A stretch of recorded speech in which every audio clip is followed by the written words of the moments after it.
Olá, sejam bem-vindos a mais um episódio do No Princípio Era a Bola, o podcast da Tribuna Expressa em que descomplicamos o futebol. O meu nome é Hugo Tavares da Silva e connosco, como sempre, estão Rui Malheiro e Tomás da Cunha. Esta foi mais uma semana em que os três grandes clubes de Portugal voltaram a ter que suar muito para ganhar os seus jogos. Por isso vamos diretamente para o António Coimbra da Mota, no Estoril. Vou lançar aqui um ou outro tema e vocês pegam como quiserem. Este podcast Expresso é só um de muitos que pode ouvir no site do Expresso ou na sua plataforma preferida. Histórias inspiradoras, os debates que importam, entrevistas exclusivas. Da cultura à política, da economia ao humor. Ouça onde e quando quiser. Fica a par das últimas novidades em expresso.pt/podcast e nas nossas redes sociais. Expresso. Liberdade para pensar. O Benfica ganhou com um gol de António Silva nos descontos, engatou a 7ª vitória consecutiva, porém há aqui uns temas como o 11, e queria-vos perguntar se acham que foi uma surpresa ou não. O João Neves, depois da convocatória, foi para o banco, enfim, o avançado. Queria-vos perguntar precisamente isso também, a questão do número 9, esta gestão, o que é que está a acontecer ali à frente. E do jogo em si, Rui, começo por ti. Que Benfica é este que parece que não consegue estancar a sangria dos ataques dos rivais. Ainda por cima, do outro lado havia rapaziada que até mexia bem na bola. Sem dúvida. Bem-vindo, Hugo. Cumprimentos ao Tomás e cumprimentos a todos que nos estão a ouvir. Sobretudo foi aquilo que me pareceu, é que o Benfica não foi competente na transição defensiva e deu muito espaço para que o Estoril acabasse por sair para ataques, nomeadamente mais ataques rápidos e contra-ataques, com um papel muito importante do Rafik Kitan nas costas do Florentino e do Chiquinho. E também podemos ir aí, já a questão do 11 inicial do Benfica, creio que houve rotação a mais, onde havia rotação a menos na temporada passada, mas o Benfica acabou por ser uma equipa estranha porque raramente teve jogo exterior. O Oshnes à direita não dava profundidade ou dava pouca profundidade, raramente era uma solução para o passe, cruzamento quando o Benfica o procurava. A equipa sentiu-se estranha com a presença do Jurasek à esquerda e raramente o procurou. Na dupla de médios centro, o Florentino, que não fez um mau jogo, no entanto arriscou pouco no passe progressivo, já o Chiquinho arriscou um pouco mais no passe progressivo, mas na verdade nem sempre encontrou o jogador a quem conseguisse servir. Depois foi uma equipa muito estanque na zona de criação, quer o João Mário, quer o David Neres, quer o Rafa, estiveram muito aquém daquilo que podem oferecer à equipa do Benfica, e na frente o Tenksek foi claramente um corpo estranho. É certo que em algumas ações teve movimentos interessantes, nomeadamente a procurar desmarcações da direita para o meio, mas depois a sua capacidade de definição através do remate foi muito fraca. Mas a tua pergunta principal era porque é que o Benfica não estancou os ataques do Estoril. Não estancou porque não foi competente, principalmente no momento da transição defensiva. Já disse que esse espaço das costas dos médios foi explorado com muita facilidade pelo Rafik Kitan, que faz um grande jogo, e depois também houve capacidade para o Estoril criar desequilíbrios pelo corredor direito, através do Rodrigo Gomes, e na zona de ligação entre criação e finalização, pelo Heriberto Tavares a sair da esquerda para o meio. O papel do avançado não foi tão cumprido em termos de criação de desequilíbrios, porque os dois jogadores que estiveram em melhor nível na equipa do Benfica acabaram por ser os defesas centrais, o António Silva e o Otamendi, que foram praticamente irrepreensíveis e impediram que o Estoril chegasse com qualidade, ou mais vezes com qualidade, a situações de finalização. A grande exceção acaba por ser o remate ao posto do Heriberto. Cá está, problema a partir do corredor direito, com o Oshnes a sentir dificuldades a jogar a lateral, desta vez à direita, não à esquerda, como tinha acontecido ultimamente, com exceção do jogo diante do Inter, em que foi médio ala esquerdo. Certo. Tomás, e se quiseres depois, começas como quiseres, mas se quiseres pega também numa crítica que vocês já fizeram aqui de um Roger Schmidt assim reativo tardiamente. João Neves e o Musa, por exemplo, só entraram aos 69 minutos. Sim, antes de mais, bem-vindo Hugo, olá ao Rui e a todos os que vão ouvir mais um episódio. De facto surpreendeu o 11 do Benfica, porque estamos em véspera de paragem de seleções, agora já estamos mesmo no período de pausa, e ir à última jornada que o Benfica tinha mesmo de vencer e diria até convencer, porque as exibições não têm sido realmente autoritárias como aconteceram, sobretudo na primeira metade da época passada. Quer mostrar que tem plantel, que confia no plantel, mas penso que o Benfica mais uma vez não fez uma exibição nada positiva, por diversas razões. Ofensivamente, teve a tendência de procurar muito jogo de pé para pé, mas poucas vezes atacando o espaço.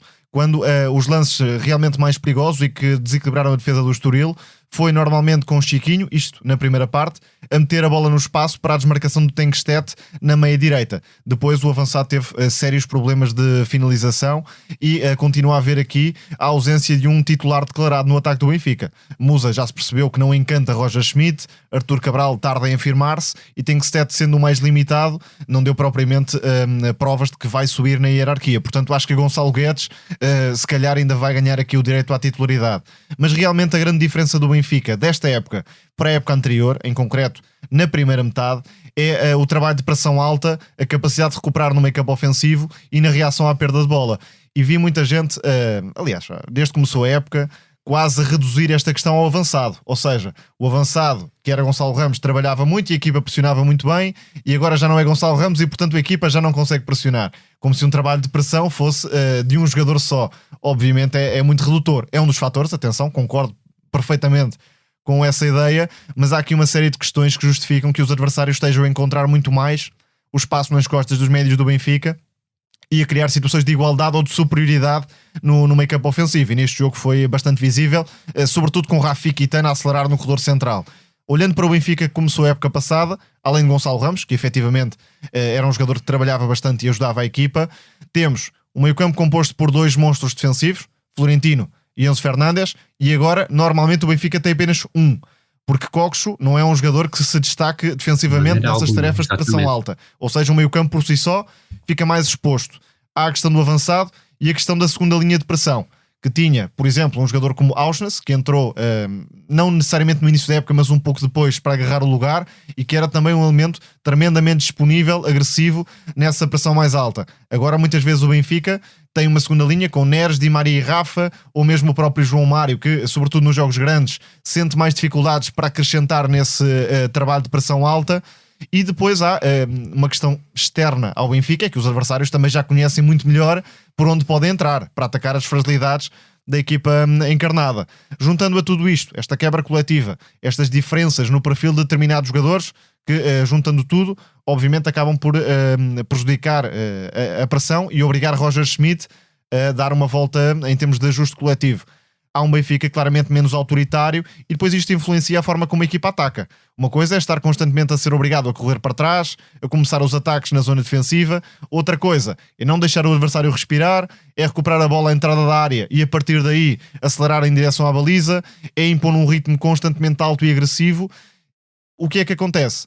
As substituições de Roger Schmidt na época passada eram de gestão. Não era obrigado a mexer porque o Benfica normalmente já tinha o jogo ganho. Agora pensamos muito mais nas substituições de Schmidt porque efetivamente o Benfica precisa delas para ganhar jogos ou por vezes para dar a volta a situações complicadas. Para fechar aqui o Benfica, vou-vos só pedir um apontamento muito rápido sobre o Fredrik Auschwitz. Queria-vos perguntar se, tendo sido um jogador tão importante na época passada pela capacidade de pressão, mas também a jogar, ele mostrou muito futebol, é definitivamente o novo Ruben Amorim do Benfica ou perdeu a corrida no meio campo? Como é que vocês veem esta questão e se será justa para o jogador? Se estará confortável ou não?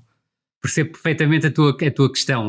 Não é o novo Ruben Amorim do Benfica, são jogadores até com um perfil diferente, apesar de poderem fazer diversas posições, mas creio, e o jogo de Milão atestou diante do Inter, a posição dele no futuro vai ser como médio ala esquerdo na equipa do Benfica, o falso médio ala esquerdo. E precisa muito. Mais exatamente. Do que o jogador, o Benfica é que precisa de Auschwitz ali. O Benfica é que precisa disso, exatamente. A verdade é que, curiosamente, jogando como lateral esquerdo, estava sobretudo a crescer de rendimento, mas também pela parceria que ia fazendo com Neres, ou seja, quando Neres jogava como ala esquerdo, o Auschwitz destacava-se mais pela singularidade da combinação que já estava a introduzir com é que o Jurasek e Neres procuram o mesmo movimento. Certíssimo. E a verdade é que como lateral direito acabou por ter um jogo muito errático a nível do passe, quis estar mais presente no processo ofensivo, quis em algumas situações até ser profundo, mas a verdade é que nunca o conseguiu com qualidade e acabou por ser muito errático quando precisava de entregar a bola. Não creio que vá ter futuro como lateral nesta equipa do Benfica, será sempre uma solução de recurso como lateral. É certo que parece-me que Roger Schmidt prefere o Oshnes como segunda opção a Bá. Vamos ver em que lugar é que fica na hierarquia de laterais esquerdos, mas creio que será a primeira opção para jogar como médio ala esquerdo após o regresso da competição, na sequência desta segunda paragem para compromissos das seleções. Muito bem. Seguimos para o Estádio do Dragão. Depois das derrotas com o Benfica e Barcelona, Sérgio Conceição não deixou cair Romário Baró, que ficou ligado com aquele passe infeliz no jogo com os catalães, recuperou a dupla Evanilson Taremi, que tanto ouro inventou no passado, e juntou Nico Gonzalez e Alan Varela, que eu acho que ainda não tinha acontecido este ano. Não. Certo? Exato. Certo. Este Futebol Clube do Porto tem a melhor defesa do campeonato, com 6 golos feridos, mas ainda só marcou 11. Muito pouco. Quando o Sporting de Braga tem 20, Gil Vicente e Benfica 18 e o Sporting 17. Não esquecendo os golos nos descontos, os portistas ainda não tiveram aqui uma vitória na Liga que não fosse pela vantagem mínima. Tomás, o que é que está a acontecer para não haver mais sossego para aqueles lados? Há vários problemas. Desde logo o facto de Sérgio Conceição ainda não ter estabilizado o 11. Desta vez tivemos algumas diferenças. Desde logo não houve Galeno a jogar em largura na esquerda, como tem acontecido. Houve mais espaço de subida para o Wendel, também o convite a João Mário à direita, mas isso já é habitual. E foi PP a assumir ali o papel de acelerador na meia esquerda, metendo-se por dentro e depois assumindo o último passo e chegando à finalização. O problema é que PP é um jogador muito errático. Tanto tem uma ação brilhante como por vezes compromete, quer no último passe, quer do ponto de vista da finalização. O Porto desta vez, e nem sempre tem acontecido, criou para vencer, por mais, é isto que queria dizer. Vinícius fez uma exibição muito segura e vistosa na baliza do Portimonense, porque o jogo podia estar resolvido bem antes daquela reta final, mas realmente não consegue ter muita continuidade nas escolhas de Sérgio Conceição. Penso que fez uma gestão sensível de Romário Baró desta vez. O voto de confiança é importante para não perder o jogador para o resto da temporada, mas o caso que me surpreende mais é o de Ivan Reimer. Entendo que possa ter havido uma questão estratégica na abordagem aos jogos com o Benfica e com o Barcelona, mas surpreende-me muito que não faça parte das escolhas iniciais para um jogo com o Portimonense. Há aqui outra questão que cria alguma dificuldade, é que, e já o disse aqui anteriormente, e penso que esta dupla voltou a manifestá-lo em campo, o melhor ataque do Porto tem Taremi e Evanilson. Taremi mais no papel de criador e sobretudo na segunda parte destacou-se nesse sentido, e Evanilson, que é o avançado mais inteligente nos movimentos, é o avançado que pode ser mais frio na finalização. Isto, claro, se as lesões deixarem. O que é que acontece? Ivan Reimer assim perde o espaço na posição 10. E Sérgio Conceição tende a encontrar outra zona de conforto para o jogador espanhol que veio do Famalicão, sendo que Galeno, em princípio, será o titular à esquerda e PP está a ganhar aqui um novo impulso. Penso que Sérgio Conceição realmente, para ter Ivan Reimer em determinados jogos em casa, pode até tentá-lo na dupla de meio campo, partindo quase como um segundo médio, porque é um jogador que consegue fazer a ligação, tem muita criatividade no último passe, mas em jogos em que o Porto é pouco testado defensivamente, pode ser uma solução para compatibilizar talento. Noutros jogos, talvez a partir da esquerda, repito, num cenário em que Evanilson e Taremi estejam em campo, mas a continuidade física de Evanilson também deixa algumas questões. Penso é que o ataque do Porto, em termos de criatividade e classe na definição, precisa muito de Ivan Reimer nesta altura. Já agora, porque tocaste também Nico Gonzalez e Alan Varela, não me parece que se tenham entendido em termos de ocupação de espaços, divisão muito de tarefas. Difícil. Há ali muito trabalho para Sérgio Conceição fazer em termos de afinação do meio campo. Eu lembro-me que tanto Vitinha como Fábio Vieira demoraram a convencer o Conceição para entrar no 11. Rui, queria perguntar-te se Conceição desconfia dos criativos ou se precisam de provar um bocadinho mais. Normalmente desconfia numa fase inicial, depois eu creio que acaba por ficar convencido em relação a eles. Creio que, e nós até tínhamos tocado isso logo num dos primeiros episódios No Princípio Era a Bola, que a situação do Nico Gonzalez iria demorar para estabilizar na equipa principal do Futebol Clube do Porto. Eu creio que a exibição de ontem não convence em absoluto, e estou com o Tomás. Eu acredito que para compatibilizar todo o talento que a equipa do Futebol Clube do Porto tem, nomeadamente nos jogos em casa, eu acredito que o Ivan Reimer vai jogar muito, muito mais vezes como número 8, um 8 de perfil mais ofensivo, com as costas cobertas pelo Alan Varela. É certo que o Alan Varela também me pareceu ontem demasiado condicionado com o cartão amarelo que teve. Isso fez com que ficasse algo preso, quer em momento defensivo, quer em momento ofensivo. Daí ter feito sentido a substituição ao intervalo para entrar o Eustáquio, que elevou, se quiseres, os índices de pressão e de agressividade na reação à perda, mas também deu capacidade, e nem sempre o consegue, no ponto de vista da qualidade de passes, aumentar a velocidade de circulação na equipa do Futebol Clube do Porto, mas sobretudo parece-me, e estou completamente de acordo em relação ao Tomás, que se olharmos àquilo que tem sido a temporada do Futebol Clube do Porto, este foi o jogo em que o Futebol Clube do Porto produziu mais do ponto de vista ofensivo. Para além da questão do caudal ofensivo criado, foi o jogo em que teve mais situações para chegar às zonas de finalização. E saliento, sobretudo, que não houve uma dependência tão grande do jogo exterior. Foi uma equipa do Futebol Clube do Porto que foi capaz de muitas vezes criar por dentro, construindo até em certos momentos um quadrado com os 2 médios defensivos e depois 2 médios ofensivos, Romário, Baró e PP numa fase inicial.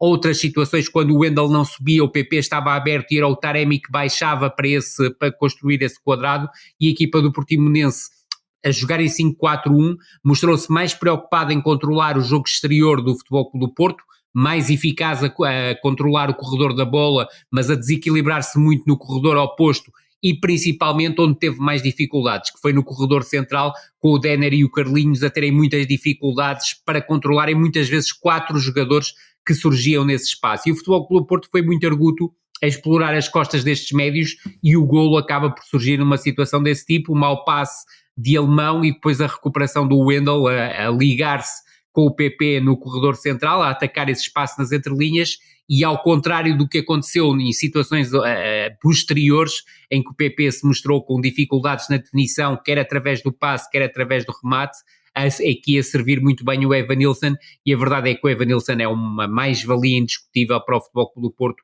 como definidor através do remate, mas também dá qualidade ao Futebol Clube do Porto no último passe, a buscar muitas vezes as tais desmarcações, quer do Taremi, quer do PP, quer de um jogador depois como o Galeno, que acabou por entrar. E a verdade é que se o Evanilson não tivesse os problemas de ordem física que tem, se tivesse mais continuidade no seu jogo, era absolutamente imprescindível para a equipa do Futebol Clube do Porto. Deixa-me só destacar uma exibição sóbria, concentrada de Zé Pedro.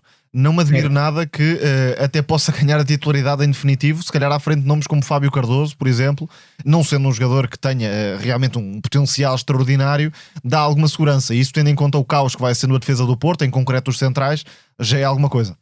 E o David Carmo sai com sinal laranja do jogo de ontem, para além de ter visto cartão vermelho, obviamente. É um excesso de impulsividade, não é? Que não faz qualquer sentido, não faz qualquer sentido a abordagem que ele faz aos duelos. Entra com uma impetuosidade, diria que completamente dispensável, e repara até na forma como é expulso. Ninguém protesta, e isso num clube como o Futebol Clube do Porto não é nada normal acontecer, porque a verdade é que o jogador cavou claramente ali a sua não vou dizer sepultura porque fica demasiado pesado, mas cavou ali um erro garrafal que acaba por prejudicar o Futebol Clube do Porto. E repara na forma como o Futebol Clube do Porto acaba o jogo, acaba em 4-4-1, com uma linha defensiva comandada pelo Zé Pedro, que, tal como o Tomás disse, era um jogador para o qual eu não olhava com muita confiança face àquilo que era a carreira dele e face àquilo que conhecia dele da equipa B do Futebol Clube do Porto,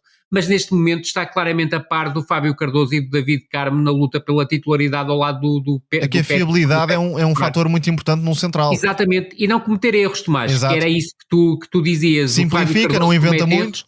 Exatamente, e o David Carmo continua a pagar um excesso de impetuosidade que já vem do Sporting de Braga e que não consegue moderar na equipa do Futebol Clube do Porto. Mas reparem que o Futebol Clube do Porto acaba com uma linha defensiva formada com o Zé Pedro como central pela direita, o Wendel como central pela esquerda, o João Mário como lateral esquerdo e o Jorge Sanchez, que tinha acabado de entrar, como lateral direito. Portanto, foi uma equipa demasiado experimental para o Futebol Clube do Porto acabar um jogo. No entanto, a verdade é que condicionou claramente a chegada às zonas de finalização do Portimonense, que arriscou mais aí finalmente do ponto de vista ofensivo, mas que do ponto de vista defensivo ficou mais exposto, e o Futebol Clube do Porto acaba por chegar a um 2-0 que é invalidado por um fora de jogo de 2 centímetros.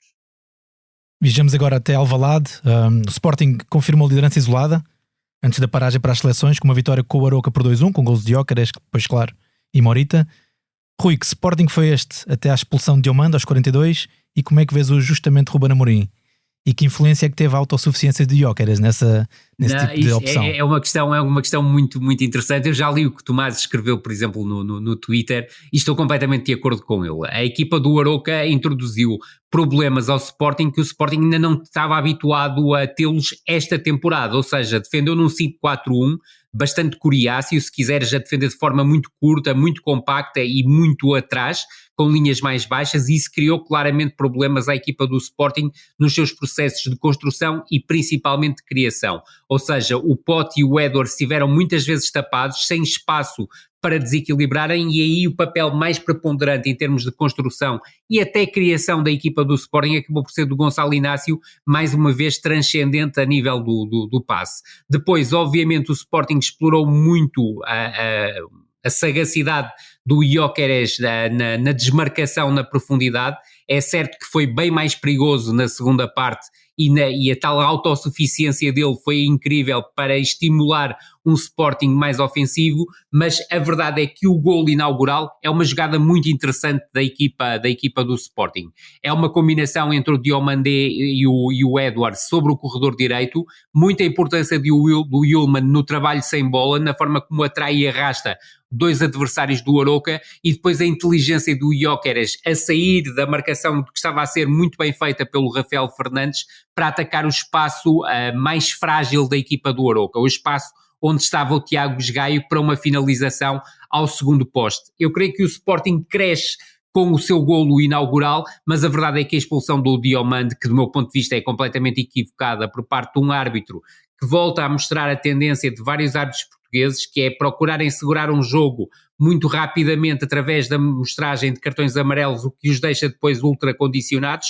No entanto, no caso de Diomande, a falta nem sequer justifica o segundo cartão amarelo, não vem daí, mas a própria gestão de cartões amarelos era errada, e a verdade é que o Arouca, principalmente no início da segunda parte, soube explorar o jogo exterior. Isto porquê? Porque o Sporting recomposto no 5-3-1, é verdade é que vai muito ao encontro até daquilo que eu disse na primeira jornada em relação ao Benfica, esta reorganização em 5-3-1, que eu acho que não beneficia muito as equipas grandes, nomeadamente quando estão em vantagem no marcador, porque acabam por recuar. Eu sei que Tomás não concorda em absoluto comigo, mas é interessante a forma também como discordamos. Mas neste caso, em relação ao jogo do Sporting, a equipa do Arouca, e trazendo Yassan ao jogo, acabou por ser determinante para conseguir chegar à igualdade.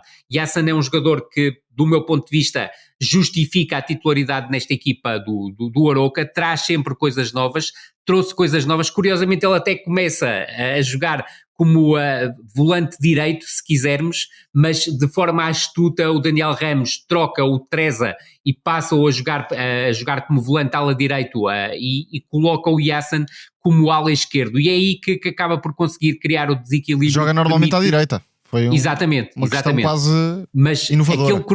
Aquele cruzamento cirúrgico em direção ao Rafa Murrica mostra muito daquilo que é capaz de trazer ao jogo ofensivo da equipa do Arouca. E aí o Ruben Amorim, do meu ponto de vista, bem, e vai muito mais ao encontro daquilo que eu penso em termos de jogar reduzido a 10 unidades, utiliza a multiestrutura, ou seja, um Sporting que passa a defender em 4-4-1, com a entrada do Eduardo Quaresma para fazer o duplo papel, se quiseres, de lateral direito. Tinha tentado isto na pré-temporada, depois desapareceu das opções, mas era algo tentado na pré-temporada. Exatamente, mas foi muito trabalhado na pré-temporada. A fazer o duplo papel de defesa direito e de central pela direita quando a equipa tinha bola, que nesse momento passava para um 3-4-1. Só que a inteligência do Morita fazia com que esse 3-4-1 passasse em momento ofensivo muitas vezes para um 3-3-2-1, o que fazia com que o Sporting tivesse uma dupla de apoio ao Gyökeres.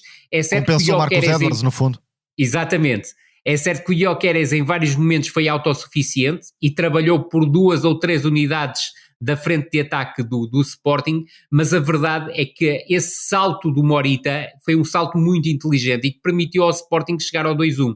É certo que a combinação é feita pelo corredor esquerdo, muito bom trabalho entre o Mateus Reis e o Pote a dar condução, a dar temporização e um cruzamento no tempo certo, mas é Morita a saltar estas linhas, a surgir numa finalização ao primeiro poste. E creio que o Sporting, a partir daí, colocado em vantagem por 2-1 e reorganizado do ponto de vista defensivo em 4-4-1, tapou o jogo exterior ao Arouca, que voltou a ter dificuldades para criar do ponto de vista ofensivo, é certo que se expôs, é certo que chegou às zonas de finalização, muito bem o Cristo Gonzalez nesse momento, mas dir-te-ia que o Sporting nunca desistiu também de atacar, e aí o Gyökeres teve um papel absolutamente preponderante.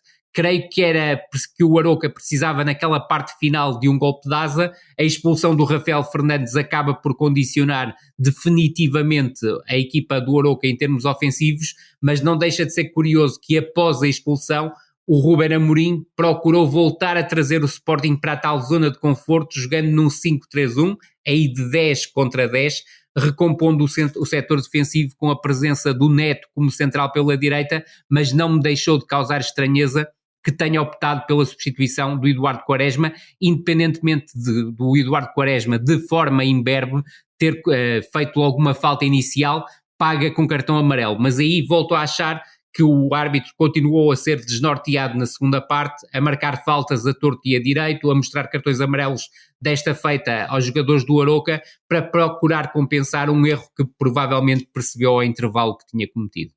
Por acaso, desta vez, creio que Amorim se precipitou ao intervalo, embora entenda perfeitamente aquilo que quis fazer, mas faltava muito tempo e expôs-se muito à possibilidade de empate. Mas depois resolveu muito bem, com a aposta em Eduardo Quaresma, que é um jogador que pouco joga no Sporting, mas nesta função de central / lateral, acaba por ser, não diria uma opção válida, mas uma opção de sistema. E foi isso que se viu. Para ter Gianni Cattan projetado, mais uma vez um jogador que acrescentou irreverência, mas foi a partir de compensações individuais que o Sporting realmente chegou à vitória. De Morita, já falámos, também de Gyökeres, que neste tipo de cenário aberto, num jogo em que a equipa precisa de energia e de combatividade, realmente não tem igual em Portugal. E destacaria dois aspectos individuais. Pedro Gonçalves, é muito por isto que Amorim não abdica do jogador português, mesmo quando até pode estar a fazer uma exibição apagada, é que de um momento para o outro inventa uma jogada que pode fazer a diferença. E depois, em relação ao Marcus Edwards, mais uma vez creio que ainda não se entendeu aquilo que pensa o treinador, porque sempre que o Sporting é obrigado a defender atrás, Marcus Edwards é sacrificado.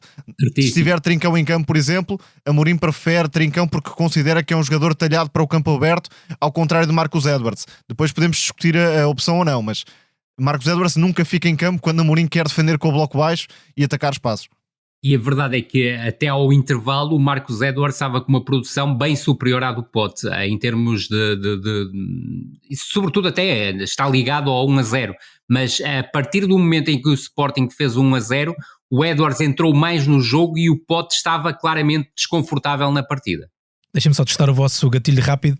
Quando pensam nesta autossuficiência do Gyökeres, ocorre-vos algum avançado do futebol português? Pode ser século XXI, ou seja, associam o estilo a alguém? É um jogador acima daquilo que nós estamos habituados em termos de autossuficiência, mas provavelmente o avançado mais parecido com ele terá sido o Lima, o que jogou no Benfica. Sim, a comparação fácil também recentemente é com Darwin. É um avançado que, em termos de movimentação, em profundidade, também com aquelas diagonais da esquerda para dentro, é o território de conforto. Agora Darwin era um projeto de jogador ainda, e eu creio já é um jogador feito e capaz de ter impacto em quase todas as partidas. Mesmo. Por isso é que eu fui para o Lima e não para o Darwin, mas percebo perfeitamente a tua analogia. Na nossa revienga, em que tentamos fintar os grandes como gente grande, vamos olhar para o Vitória Sport Clube e a seguir abrir a porta ao Desportivo de Chaves.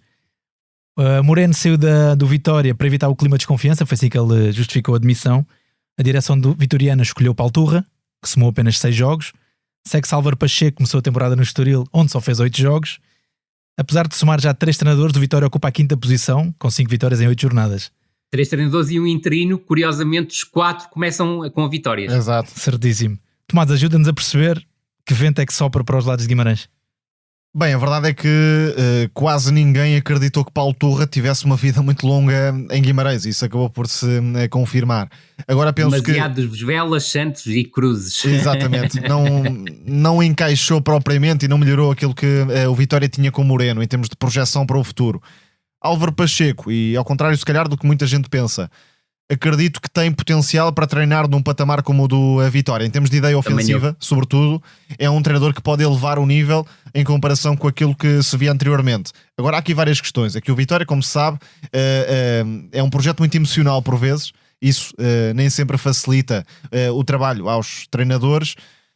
Álvaro Pacheco acabou no Estoril com um sistema 3 centrais e, se calhar por ter pouco tempo de treino ou não, também acabou por manter a estrutura de 3 centrais que o Vitória veio utilizando neste arranque de temporada e já vinha da época passada também, com um papel tremendo de João Mendes e a mobilidade e os movimentos complementares de André Silva em apoio no corredor central e Jota Silva mais pela direita a romper e a conduzir a bola para entrar em zonas de definição.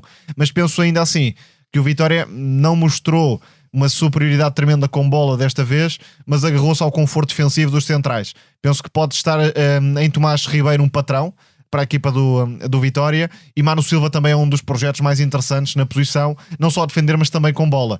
Portanto, estou curioso para perceber o desenvolvimento desta ideia, a escolha do sistema, porque a verdade é que o Vitória tem estado muito mais habituado aos 3 centrais do que outra coisa, mas o grande ponto de interrogação é se a equipa vai ser mais criativa com bola do que era com os treinadores anteriores, porque é aí que está a possibilidade de crescimento e de afirmação no 5º lugar. Diria que esse é o grande objetivo do Vitória com a Álvaro Pacheco.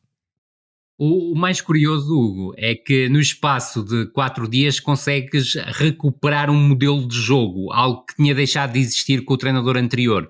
E acho que isso é logo o primeiro mérito de Álvaro Pacheco, sobretudo porque o 11 não sofreu grandes alterações, mas os jogadores já jogaram de forma completamente diferente daquilo que jogavam com Paulo Turra, não tão próximo do como jogavam com Moreno, porque as ideias dos treinadores são diferentes, mas já se viu, e o Tomás salientou os movimentos dos 3 jogadores mais adiantados da equipa do Vitória, já se notou aquilo que o treinador pretende para estes jogadores. A minha grande dúvida, e vou muito ao encontro daquilo que o Tomás estava a dizer há pouco, é que eu creio que o Álvaro Pacheco, em termos de estrutura, prefere por norma um 4-3-3. É certo que se despede do Estoril num 3-4-2-1 muito similar ao que utilizou diante do Famalicão pelo Vitória. Mas esta equipa do Vitória tem médios para jogar em 4-3-3, ou seja, não falta qualidade. Para além de Tiago Silva e Andel, que foram os titulares ontem, é certo que o Andel não iria ser o André o titular. Há Dani Silva, que entrou, que foi suplente utilizado, há Zé Carlos, há Nuno Santos, que acabou por ser o emo do João Mendes na segunda parte, porque também por causa da construção do plantel, esta equipa não tem tantos extremos quanto isso e vai precisar, por exemplo, de um médio mais criativo a jogar em posição mais avançada, e creio que há muitas soluções para esta equipa do Vitória conseguir ainda jogar melhor futebol do que praticava com Moreno, porque acredito que Álvaro Pacheco traga isso e traga também maior agressividade na pressão e na reação à perda, mas para isso é preciso tempo, e acredito que estas 2 próximas semanas, até ao encontro da Taça de Portugal, e se quiseres 3 semanas, tendo em conta o encontro da jornada nova do campeonato, vão ser muito importantes para a evolução desta equipa. E até em termos de personalidade, parece que Álvaro Pacheco casa bem com o sentimento vitoriano. Mas casa. Vamos Sim. ver. Quanto ao Famalicão, só uma nota muito rápida, é uma das equipas que me está a desiludir mais em termos de exibição. Tem conseguido qualidade alguns de jogo, resultados, diria. exatamente, qualidade de jogo. É uma equipa que neste momento está muito viciada no lançamento longo de Yusuf, que é de facto um extraordinário lançador, à procura muitas vezes de Cádiz, e nem sempre consegue adaptar-se a outro perfil de atacantes. Por exemplo, ontem não estava Cádiz, contra o Vitória, não estava Cádiz, e a equipa muitas vezes procurou esse jogo mais direto. Penso que tem médios para trabalhar mais a jogada, variar mais no ataque, porque realmente é um dos melhores plantéis fora dos 4 principais clubes, e pode dar mais. Aliás, João Pedro Sousa, na primeira passagem, tinha um futebol muito mais envolvente. Fantástico, comparado com este que realmente é muito preso à profundidade, um jogo muito direto, e ontem sentiu-se claramente, diante do Vitória Sport Clube, sentiu-se exatamente essa dificuldade, porque o Henrique Araújo não tem o perfil de conquista de primeira bola do Yonder Cádiz. Faltou só referir que o Vitória ganhou no campo do Famalicão. Rui, queria perguntar-te o que vês neste Desportivo de Chaves, que agora é de Moreno, lá está. Um treinador que mudou a trajetória da equipa, que vinha de 5 derrotas, agora somou 7 pontos em 9 possíveis. O Chaves goleou o Gil Vicente por 4-2 com o hat-trick de Héctor Hernández. Vejo um Desportivo de Chaves muito à imagem daquilo que era o Vitória de Sport Clube da temporada passada, e tudo isso faz sentido tendo em conta o perfil do treinador. Vejo também uma equipa que está a ganhar norte, quer do ponto de vista defensivo, quer do ponto de vista ofensivo, norte esse que não tinha, e era um desnorte, com José Gomes enquanto treinador. É uma equipa que se está a organizar bem do ponto de vista ofensivo num 3-4-3. Creio que falta mais qualidade a nível da tripla de defesas centrais. Desta vez foi formada pelo Bruno Rodrigues, pelo centro-direita, pelo Steven Vitória como central pelo meio e pelo João Queiroz pelo centro-esquerda. Vinha a ser o Igor Nogueira a opção como central pelo centro-esquerda, mas estava lesionado. Creio que o João Queiroz pode oferecer mais do que o Igor Nogueira, que é um defesa muito errático e que tem várias abordagens equivocadas, nomeadamente com mau tempo de entrada aos lances. Por isso creio que pode passar muito por este tridente de defesas. Depois a importância muito grande que os laterais têm nesta equipa do Desportivo de Chaves e que oferecem mais do que ofereciam os laterais da temporada passada na equipa do Vitória, João Correia à direita e Bruno Langa à esquerda, que foi substituído depois pelo Sandro Cruz, que entrou muito bem no jogo e terá feito talvez a sua melhor partida na primeira divisão. Uma dupla de médios centro que se calhar precisa de ter mais qualidade, diria que a complementariedade entre o Guima e o Nuakali. Exatamente, mas não deixa de ser interessante a complementariedade de perfis entre o Guima e o Nuakali, mas se calhar a equipa precisa um bocadinho mais de mais qualidade em termos de processo ofensivo. Por isso mesmo também o Moreno procurou introduzir isso com a entrada do Ruben Ribeiro, só que eu creio que o Ruben Ribeiro com 35 anos já tem algumas dificuldades para fazer o ir e vir permanente e pode ter aqui algumas dificuldades. Agora, um tridente da frente que oferece soluções bastante interessantes.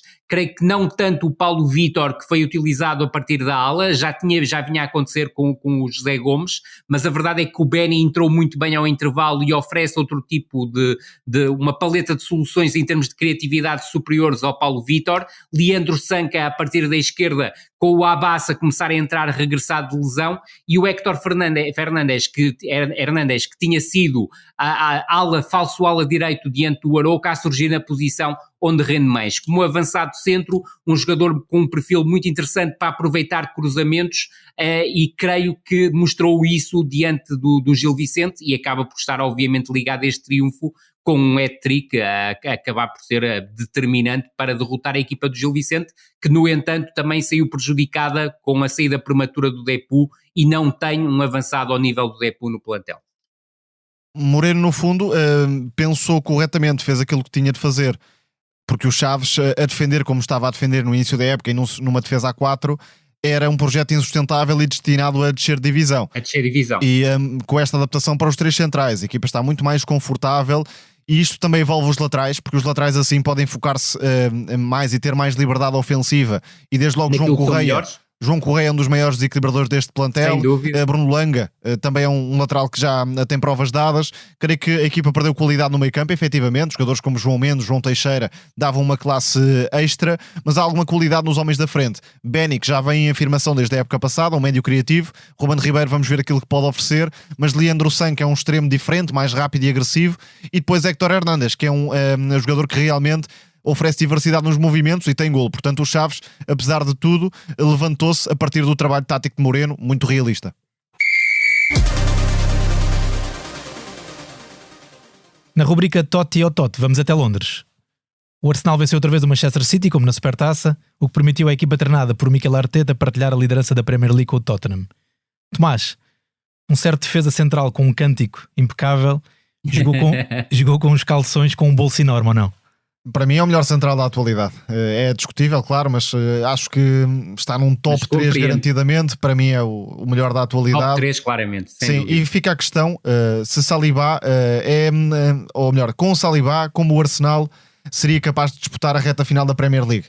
Ficou realmente esse ponto de interrogação, e desde logo no confronto direto com o City há duas peças que elevam a capacidade competitiva dos Gunners. Falo de Saliba, sobretudo para controlar Haaland, e falo também de Declan Rice, que foi um dos melhores na partida com o City. Arteta também mudou, em comparação com aquilo que vimos na época passada, junta mais equipa num 4-4-2 e daí a aposta em Jorginho, mas é fundamental ter esta superioridade no duelo direto com Haaland, de um dos centrais que tem tudo e que prova também a diferença dos últimos 20 anos, porque Saliba defende a 50 metros da área facilmente, e aliás Isso o lance mesmo. mais famoso da carreira é contra Mbappé num Marselha-PSG, em que vai buscar o adversário na corrida, isto por si só já diz muito. Depois consegue aguentar no corpo a corpo. Haaland é um bicho fisicamente a aguentar de costas, e Saliba tem um timing de antecipação notável. Consegue corrigir, ou seja, até pode perder num primeiro momento, mas depois com a capacidade física, na velocidade, vai compensar e impede males maiores. E depois com bola, um jogador que não se limita a destruir, tem sempre a preocupação de também iniciar a jogada. E realmente a partir deste domínio de Saliba sobre Haaland, o Arsenal ofereceu muito pouco ao adversário, e depois tem ali um golpe de felicidade na reta final, porque em termos de confronto coletivo houve muito equilíbrio, dois treinadores com medo de arriscar, que se conhecem perfeitamente, pouca magia coletiva e individualmente, e aquele lance no final que realmente faz a diferença. Mas aquilo que se nota, mais do que qualquer outra coisa, é que o Arsenal, no plano estratégico, e aí mérito para a Arteta, consegue anular a diferença para o City. Não creio ainda que seja superior ao adversário, e depois do ponto de vista individual está mais preparado para ombrear com o adversário mais direto e candidatar-se ao título da Premier League. Destaque novamente Saliba e Declan Rice. Mas já agora, Hugo, sem te querer substituir, só deixar-te uma pergunta, porque foi uma interrogação com a qual fiquei. Não achas que o Kovacic ainda é um bocado um corpo estranho na equipa do Manchester City? Completamente, é que não faz de Gundogan, também não faz aquilo que tem de melhor, que é a capacidade de pensar o jogo sobre a esquerda e acelerar. Parece algo tímido ainda, portanto não sei se o futuro não vai dar mesmo a titularidade a Mateus Nunes naquele papel de interior esquerdo. Exatamente, era aí que eu queria chegar. Kevin De Bruyne está para demorar, mas terá outras funções. Certíssimo. Bernardo Silva pode fazer aquele papel juntamente com o Rodri, Claro, mas creio que Mateus Nunes neste momento até está mais preparado do que o Kovacic para ser esse médio de suporte na construção e depois de ruptura mais à frente. Concordo plenamente. Teatro dos Sonhos desta semana tem sotaque carioca, tem sotaque portenho. Contra todas as previsões, o Fluminense de Fernando Diniz alcançou a final da Libertadores, que é a segunda da sua história, depois de enganar o Internacional. Já o Boca Juniors de Cavani, do vosso querido Valentim Barco, superou o Palmeiras de Abel Ferreira e vai procurar igualar o Independiente do saudoso Ricardo Bochini, com o maior campeão da América, com 7 triunfos. A final vai jogar-se no Maracanã, no dia 4 de novembro. Rui, o que é que te parece esta final? E o perfil das equipas que chegaram aqui são bastante diferentes, ou não? São bastante diferentes. O Fluminense tem um perfume mais técnico, enquanto o Boca é uma equipa claramente mais agressiva e com a faca nos dentes, se quiseres. É certo que depois tem talento individual que compensa essa faca nos dentes, mas acredito que o Fluminense tem um ligeiro favoritismo na abordagem à final. É um jogo que, do meu ponto de vista, vai ser muito interessante, porque há este choque de ideias entre treinadores, e creio também que o Fluminense poderá assumir esse favoritismo, porque apesar de tudo joga mais em casa do que o Boca Juniors. É um jogo histórico no Isso panorama mesmo. sul-americano. O Boca, apesar de tudo, teve uma quebra gigante nos últimos anos em contexto de Libertadores, e o Fluminense nunca venceu a prova. Portanto tem aqui realmente uma oportunidade histórica para se consagrar, e para consagrar também Fernando Diniz enquanto selecionador brasileiro e treinador Isso campeão mesmo, e treinador continental Fluminense. Conclusão, vai dar cuica e não mate, é isso. Vai ser um jogo muito interessante pelo confronto de estilos. O Boca claramente agarra-se à organização defensiva e ao talento de um par de jogadores. Medina, que fez uma belíssima partida no Brasil contra o Palmeiras. Valentim Barco, mais uma vez na segunda mão, muito importante enquanto o treinador o deixou em campo. E há uma grande notícia para o Boca, é que Marcos Rojo, pelo disparate que cometeu na semifinal, já não vai jogar na final. Portanto, o Boca ganha aqui algumas possibilidades de poder vencer a competição com Edinson Cavani, que é neste momento a referência do ataque. Na arte vem depois, vamos até Stuttgart, um clube que tem uma farda branquinha e que vai ocupando a segunda posição da Bundesliga, somente a um ponto do Bayern. Quando falamos do Bayern, Leverkusen. Quando falamos no Stuttgart, lembro-me sempre daquela fotografia de Jürgen Klinsmann a rir-se à frente do marcador de 7-0, fez 5 gols ao Fortuna do Seedorf. Ele tinha acabado de fazer esses 5 gols, sim. Rui, mas também vamos falar do número 9, certo? Certo, de Guirassy, que está a fazer um início de época absolutamente tremendo. Vou já dizer que não é o meu perfil de avançado, mas é absolutamente indiscutível que quem marca 13 golos e faz uma assistência num arranque de Bundesliga merece o destaque e merece estar aqui no Arte Vem Depois. Sobretudo depois também destacar que tem a capacidade de finalização, é um jogador com um remate muito fácil, quer dentro, quer fora da área, e isso muitas vezes surpreende, juntando depois a capacidade que tem em termos de mobilidade e termos de agressividade a saltar zonas de finalização.